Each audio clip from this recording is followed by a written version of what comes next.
नमस्कार। सुनते हैं परती परिकथा का 44वां भाग।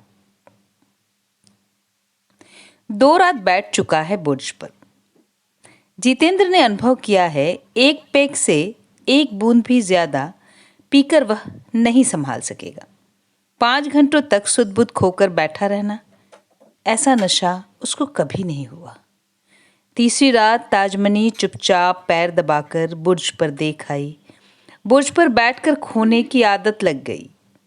जय माँ, अब मैं कहाँ जाऊं, क्या करूं? वह डरी थी, किंतु उसे याद आई, मालकिन माँ होती तो बोल उठती, बाप की आदत माँ तारा, प्रतिसाद रहा है तुम्हारा बेटा, देखना। इष्ट नाम जपती हुई वह सीढ़ी से उतरी। आश्चर्य, मीत भी सूंघ सांघ कर लौट आया बेचारा। बिना प्यार पाए लौटा हुआ मीत। नहीं, आज जितेंद्र नाथ बेसुध नहीं होगा। आज उसने एक पेग से भी कम कारण लिया है। बुर्ज पर बैठना अच्छा लगता है, इसका यह अर्थ नहीं कि आदमी किसी दिन बुर्ज से गिरकर अपनी जान दे दे। जितेंद्र नाथ ने बुर्ज पर चढ़कर देखा, 2 मील उत्तर परानपुर स्टेशन पर गाड़ियों की क्रॉसिंग हो रही है। दक्षिण से आने वाली गाड़ी निश्चय ही मालगाड़ी है। ओ, आज तो 12 तारीख है। 12 की शाम को यही गाड़ी है। Koshi project special goods train की प्रथम सवारी 12 की शाम को। बिमल मामा ने कल ही सूचना दी है, तो यही है वह गाड़ी, कोसी प्रोजेक्ट के लिए सामान ढोने वाली गाड़ी। धू मालगाड़ी में निश्चय ही चितरंजन इंजन जुड़ा हुआ है। उसकी सीटी अन्य इंजनों से भिन्न है। आवाज में के किनारे किनारे एक सुनहली खनक। धू जितेंद्र नाथ रोमांचित हुआ। कारण पीने के बाद ऐसा ही रोमांच होता है कभी कभी। तू शंख ध्वनि। हवेली में आज कोई व्रत कथा है। किसी व्रत कथा में कितनी बार शंख ध्वनि होती जाती है नहीं मालूम जितेंद्र को। 7 दिनों तक हवेली में कोई न कोई व्रत कथा करवाने का प्रोग्राम है ताजमनी का। घन घन बाजे शांख। वह मुस्कुराकर सिगरेट सुलगाने लगा। आज वह बेसुध नहीं हो सकता। उसने स्टेशन की ओर से निगाह हटाई, फिर एकटक परती को निहारने लगा। पूरब की ओर ताजमनी जंगल लगाने पर भी व्यंग कर चुकी है। 50 ट्यूबवेल लेकर आ रहे हैं मुंशी जलधारी लाल दास। और भी 50 चाहिए? अकेला। जितेंद्र ने इलियट की कॉकटेल पार्टी की कुछ पंक्तियां स्मरण करने की चेष्टा की। No, it isn't that I want to be alone, but that everyone's alone. और so it seems to me. किसी से बात करना नहीं सुहाता। नहीं, इसका यह अर्थ नहीं कि मैं अकेला रहना चाहता हूँ। कम से कम मुझे तो ऐसा ही लग रहा है कि सभी हल्ला मचाते हैं और भ्रम में हैं कि आपस में वार्तालाप कर रहे हैं। जानता हूं मैं कि कुछ भी नहीं जानते वे एक दूसरे के बारे में। 16 आने झूठा व्यवहार सारा। जितेंद्र के मन में किसी ने चुटकी ली है। अचेतन मन में इलियट के कोटेशनों की कंटकित बातें गूंथने का मोह तो नहीं है कहीं दबा हुआ। आज सुबह जितेंद्र नाथ ने अपने बाग में देखा, एक नई जाति की नागफनी उगाया है। डॉक्टर रायचौधरी ने भी कहा, रेयर कैक्टस। ताजमनी कहती है काली नागफनी है, कभी कभार जन्मता है, लोग देखते ही उखाड़ कर ले जाते हैं, कोई दवा बनती है इससे। जितेंद्र नाथ सिगरेट सुलगाता हुआ सोचने लगा अपने बाग के बारे में। वैशाख जेठ की धूप को कितने पेड़ बर्दाश्त कर सकते हैं, देखना है। इरावती कह रही थी हजारीबाग के केनाड़ी पहाड़ी पर वन विभाग ने सुंदर पेड़ लगाए हैं। केनाल। इरावती भी उलाहना दे रही थी। तुम क्या हो गए हो जितेंद्र, इतने निर्मोही हो गए हो कि? जितेंद्र को याद आई, उसने कहा था कि एक रात मल्लिक विला की बालकनी में खड़ा होकर, मैं इस पहाड़ी को किसी की प्रेमिका से ज्यादा प्यार करता हूं, केनाड़ी पहाड़ी को। इरावती भी अकेली है क्या? ताजमनी से पूछना होगा। मन ही मन बहुत से लोग मकानों के घर बनाते हैं, तोड़ते हैं, गढ़ते हैं, फिर रोमांच। इरावती, ताजमनी दोनों मिलकर कहती हैं, जित्तन अकेलेपन के अंधकार से निकल जाओ। लेकिन यह तो नाटक नहीं है कि स्टेज पर बल्ब का तिरछा प्रकाश डाल दे कोई। और कौन नहीं है अकेला? उन्हें कोई नहीं कहता कि निकल आओ अंधकार से। क्यों? नाटक की बात याद आई जितेंद्र को। उसकी माँ के पास आए हैं तिवारी जी गांव के नौजवानों को लेकर। बिमल मामा ने अंदर हवेली में जाकर सूचना दी थी। नाटक समिति के संस्थापक जी हैं। माँ ने झुंझलाकर कहा था, मैं समिति पंचायत कुछ नहीं जानती। मैं एक पैसा भी बहरी नहीं दूंगी। एक बार रुपया ठग के ले गए। कलकत्ते से पर्दा पोशाक लेकर आए और नाटक ऐसा दिखाया कि निहाल हो गई देखकर। तिवारी जी ने चिक के पास खड़ा होकर जवाब दिया, अब इसमें हम लोगों का कौन कसूर? आप महाभारत की एक एक कथा उपकथा जानती हैं। आपको भी मालूम है कि जितेंद्र को अभिमन्यु का पाठ दिया गया है। आपको पहले ही तौल कर देख लेना चाहिए था कलेजे को। अभिमन्यु वध नाटक पूरा नहीं देख पाई थी जितेंद्र की माँ।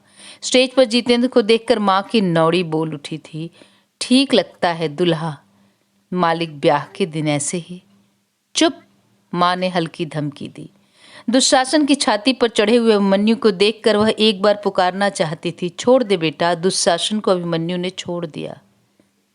जितेंद्र की माँ भूल गई थी कि अभिमन्यु का वध करने के लिए ही नाटक किया जा रहा है। जब महारथियों ने घेर कर उसको निहत्था कर दिया तब उसको याद आई, अरे जिप्छे, इसको तो जान से मारेगा। उठ चल। अभिमन्यु मरते समय अपने पिता चाचा आदि को बारी बारी से संदेशा दे रहा था, लेना बदला लेना। केहुनी के बल लेटा हिचकिया लेता खून से लथपथ इस लेना बदला लेना। ओ गदाधारी ओ गांडीवधारी। खून से लथपथ कई शरीर आकर दम तोड़ गए मानो। जितेंद्र ने घड़ी देखी। नहीं, आज वह न डरेगा, न विशुद्ध होगा। अपने मित्र कॉमरेड कुलदीप की लाश खून से लथपथ उसने देखी थी। मीनार के झरोखे पर एक बार झलक गई मृत मित्र की मूरत। एक ही नहीं, कुबेर सिंह का शिकार, वह नौजवान साथी जिसे मोटर से कुचलकर मार दिया गया। दूर छोटा नागपुर पहाड़ी की एक घाटी में उसकी लाश के आसपास किलकिलाते गिद्ध काग। धत बादुड़ हैं वे, गिद्ध नहीं। जितेंद्र नाथ ने घड़ी देखी। आश्चर्य, आज भी वही हाल। उसने विश्वास कर लिया, कारण है हंसी खेल नहीं। ताजमनी प्रसाद लेकर बैठी होगी। सुरपति राय की कोई खबर नहीं ली है जितेंद्र ने इधर कई दिनों से। गेस्ट हाउस के दोनों कमरों में रोशनी हो रही है तो दोनों मित्र जगे हुए हैं, सुरपति और भवेश परदेसी पंक्षी। गेस्ट हाउस का नाम दिया है दोनों ने मिलकर घोंसला। उस दिन गोविंदो भवेश की नकल करके सुना रहा था रसोई घर में। भैया बाबू, भोबी बाबू बोला कि घोंसोला तो हम बुझा पाखी का बासा हुआ है कोई। लो बाबा, घर बाड़ी को नाम हुआ घोंसोला। और भोबी बाबू बोला, हाँ हाँ हाँ हाँ, इस घोंसला में सोना डीम पाड़ेगा पर देसी पाखी। हा हा हा। भवेश के सिर पर पंछी फड़फड़ा रहे हैं श्यामा चकेवा की रात से। किलकिलाती चिड़िया हजार पांखें पसार। ऐसा अवसर नहीं मिला बार बार। ले निहार ओ परदेसी पक्षी। परती पर टिटिहरी बोल रही है, टिटिही टी टिटिही टी। अशुभ है यह बोली। माताएं घर घर में अपने नवजात शिशु को छाती से चिपका कर बड़बड़ाती होगी, छिनाल टिटिहरी कहाँ से आई मरने, तुझे तीर लगे किरबा बंजारे का, टीटी करती है राकसनी। जितेंद्र नाथ बुर्ज की सीढ़ी से उतरते हुए मुस्कुराया। बेचारी टिटहरी बेवजह गाली सुनती है। लोग कहते हैं टिटहरी दोनों पाँव को ऊपर उठाकर सोती है घोंसले में। हिमालय जब गिरेगा तो पैर से थाम लेगी। मेरे पतिदेव कहा करते, जमींदारों के वंश में परिचय खोज कर देखो, अर्जन करने वालों में किसी ने अवश्य डकैती की होगी। राजा खिताब मिलने के लिए तो दिन दहाड़े डकैती करने का लाइसेंस मिल जाता है। हमारे स्टेट के सिपाहियों को क्या समझती हो तुम? सुल्तानपुर से हवेली परगना तक शिवेंद्र मिश्र के डर से लोग खांसी तक नहीं करते। क्यों? कारण पीने के लिए एक मधुर विराम दिया मेरे स्वामी ने। हंसकर बोले, तुम्हारे भाई बंधु मुझे इंग्लिश हेटर समझते हैं। मैं क्या हूँ सो तुम देख रही हो। मैं लजाकर उनकी छाती में मुंह छिपाने लगी। सही है, गदर के बाद तो यहाँ के पशु पक्षी भी इंग्लिश हेटर पैदा होने लगे हैं। लेकिन आप तो अंग्रेज प्लांटर के मुलाजिम थे। हाँ, विश्वास पात्र कर्मचारी एंथनी साहब की कोठी का। और उसकी कोठी में 10 साल तक नौकरी करके घृणा पालता रहा मैंने पनडब्बे से पान निकालकर खिलाया मिश्रा जी को। घृणा से बार बार सिकोड़ रहे थे मुंह। कस्तूरी अंबर मिश्रित तंबाकू खाकर सहज हुई मुद्रा। उन्होंने शुरू किया, हिंदुस्तानी को चाहे वह स्टेट का मैनेजर हो अथवा चौकीदार, ये जानवर ही समझते हैं। माली की जवान बेटियों को धमकी देते हुए बाथरूम से नंगा निकालकर डांटना, नंगी देह को तौलिए से पोंछते हुए अपने हेड बॉय से बात करना। जानवर के सामने नंगा होने में क्या लाज। एक दिन की बात, मैं अपने पति के पास लेटकर कहानी सुनने लगी। एक दिन की बात, हेड बॉय बैरागी छुट्टी लेकर घर गया था। एंथनी साहब कटिहार गए थे। मैं अपने कमरे में बैठकर लिखा पढ़ी कर रहा था। छोटे मुंशी की जगह पर था मैं। दोपहर को मेम साहब ने मुझे बुलाया। गर्मी से परेशान थी वह, व्याकुल होकर बुलाया। यू मिस्सा कम इन। कोठी के भीतरी हिस्से में जनाना बाग था। आम के एक नए पेड़ के नीचे बड़ा छाता धरती में गाड़ कर बैठी थी मेम साहब। मैं गया तो कुछ काम की बात पूछकर उसने मेरे हाथ में पंखा थमा दिया। धीरे धीरे चलाओ। मैं पंखा झलने लगा। हो, मैं अपनी खिलखिलाहट को नहीं रोक पाई। भगवान कहाँ हो, पंखा झलने लगे आप? हो। हाँ, झलता रहा। मेम साहब गर्मी से बेचैन होकर कैंप चेयर में इधर उधर टॉस करती तो और जोर से झलता। अचानक मेम साहब ने मेरे हाथ से पंखा छीन लिया। पंखे की डोरी मेरी बाह पर मारकर बोली, शैतान, सुअर, सुअर का बच्चा, जंगली सुअर। गुर्राती हुई चली गई मेम साहब कोठी के अंदर। मैं मिश्रा जी की बाहों पर हाथ फेरने लगी। वहां से, पगली। मैंने पूछा, क्यों मारा उसने? और रात में जब साहब लौटा तो मेम ने सबसे पहले मेरी शिकायत की। वह गर्मी से मरी जा रही थी, बेसुध थी। उसकी देह को आंख फाड़ फाड़ कर देखा गया। आश्चर्य, देखो भला, साहब ने रात में ही मुझे बुलाया। दांत कटकटा कर टूटा। क्यों डेक्का? बोलो, क्यों डेक्का? बोलो, फिर डेकेगा? साहब के मुंह पर जवाब हम कभी नहीं देते। कुछ जवाब देते ही वह पागल हो जाता। मुझे चुप देखकर उसका गुस्सा कम हुआ। बोला, पहला कसूर माफ किया। कल सुबह मेम साहब को के सामने 10 बार कान पकड़कर उठेगा बैठेगा, समझता? मुझे जमींदार बनना था। मुझे जमींदारी खरीदनी थी अपने गांव की। पंडितों के टोले में पढ़ी हुई विद्या मैंने पिटारी में बंद कर दी थी, क्योंकि उससे 1 बीघा जमीन भी नहीं खरीदी जा सकती थी। मेरे जिले में एक अपढ़ आदमी ने किसी साहब की कोठी में सिपाही की नौकरी करके जमींदारी खरीदी थी।